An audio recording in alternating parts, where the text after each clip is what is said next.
The Spike Island convict burial ground is depicted on the 1879 map as being to the southwest of the fort, but on the 1902 Ordnance Survey map it was listed as unused.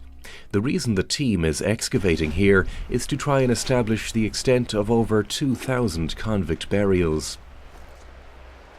This walled area behind me here was not present on the 1879 map. So this walled cemetery seems to have been built after the 19th century prison went out of operation. And our working hypothesis is that this cemetery was a token gesture towards the dead, and that it encloses perhaps some of the more recent burials that were made at the site. There's a much larger area depicted on the 1879 map as the convict burial ground. We have 6 trenches down here. 2 of those are testing in the larger area, which is more than half an acre, to see if we have other convict burials there. Now, we've drawn a blank there, but we will open, this is a very large area, we will open more trenches there in the future. What our trenches here behind me in this walled area have shown is that we have a series of 4, perhaps 5 rows of graves with about 50 graves per row. So we have perhaps 200, 250 burials here. And that equates with the total number of deaths in the prison from about 1860 to its closure in 1883. So it seems likely that what we're looking at here is the latest phase of burial on the island.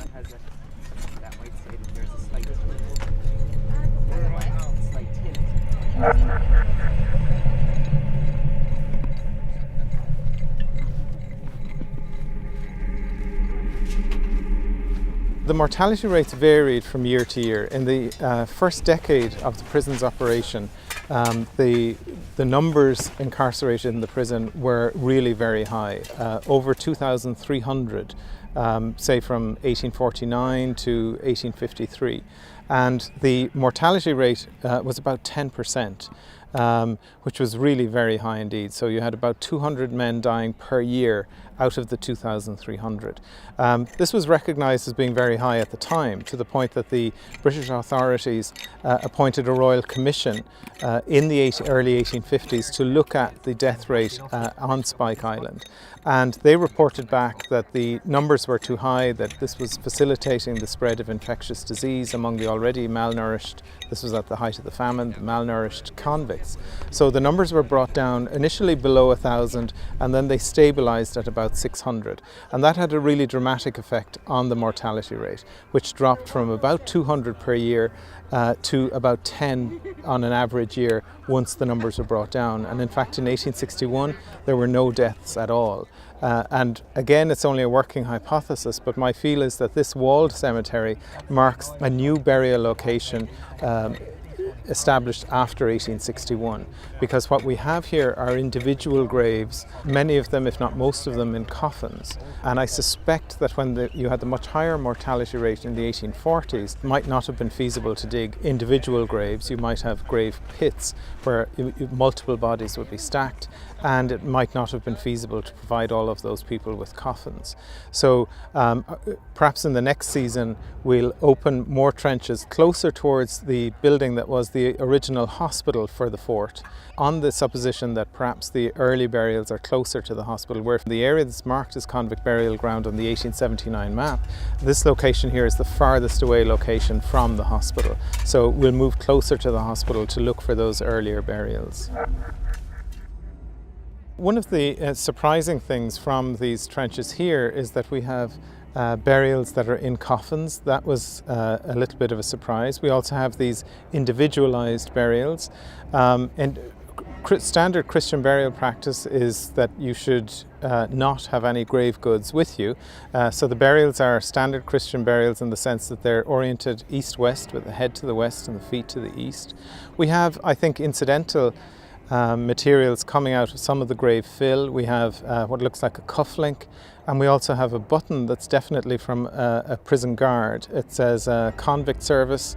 The button maker's name is on the back of it, and it was made by a Dublin firm called Charles Clancy and Co.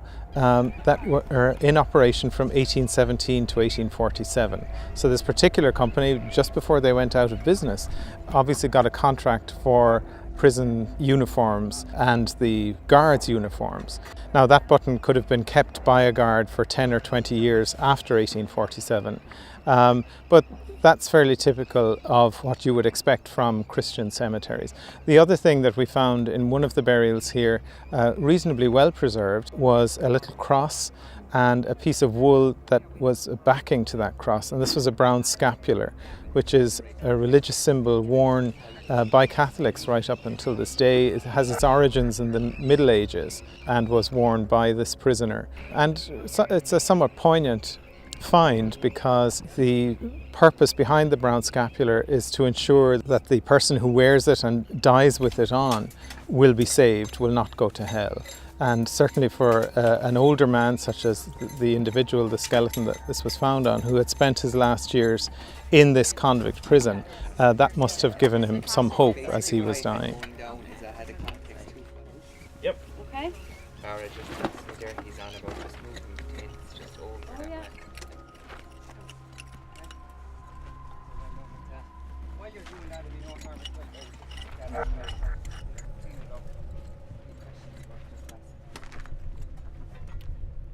This graveyard serviced the convict prison, which in turn served the whole island of Ireland.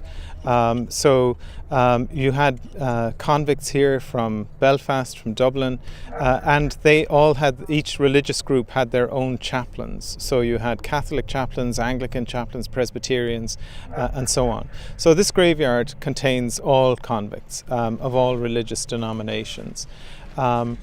So we have that one burial with the brown scapular, where we can identify that this was a Catholic individual.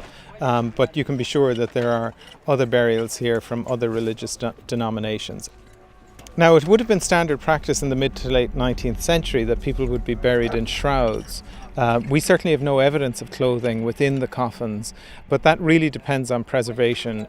It's pretty rare to get clothing preserved, and the one piece of wool that we do have on this brown scapular was preserved because of its close association with a copper cross, and the salts from the copper will help to preserve the cloth.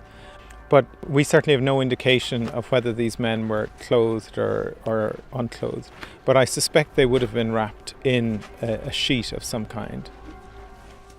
We have summary records for the operation of the prison per annum, and that includes a medical officer's report. So the medical officer's annual report gives us the diagnoses that were possible in the mid-19th century of the various diseases. And certainly at the peak of mortality for this prison from 1847 to about 1853-4, debility, which is just basically these people were malnourished, it was at the height of the famine, that was the main cause of death. We have a lot of infectious disease, including things like typhus, and that may have, I mentioned earlier how the prison authorities may have been slow to recycle prison uniforms. Now, they didn't know it at the time, but typhus is passed by body lice. Now, they didn't know that until about 1900, so the prison authorities would not have been aware of that.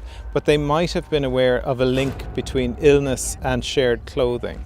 So the men may have been buried here in their prison uniforms with the idea that this was a disinfecting measure to take those uniforms out of circulation.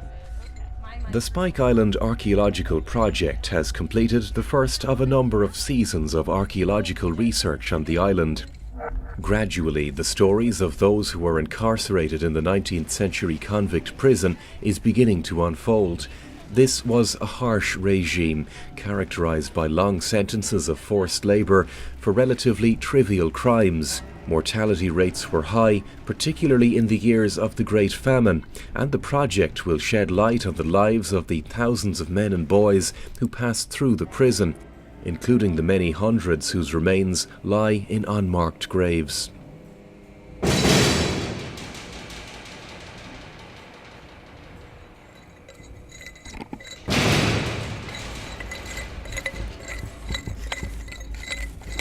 Having been out of bounds for over 200 years because of its status as a military base, Spike Island is beginning to yield up its secrets.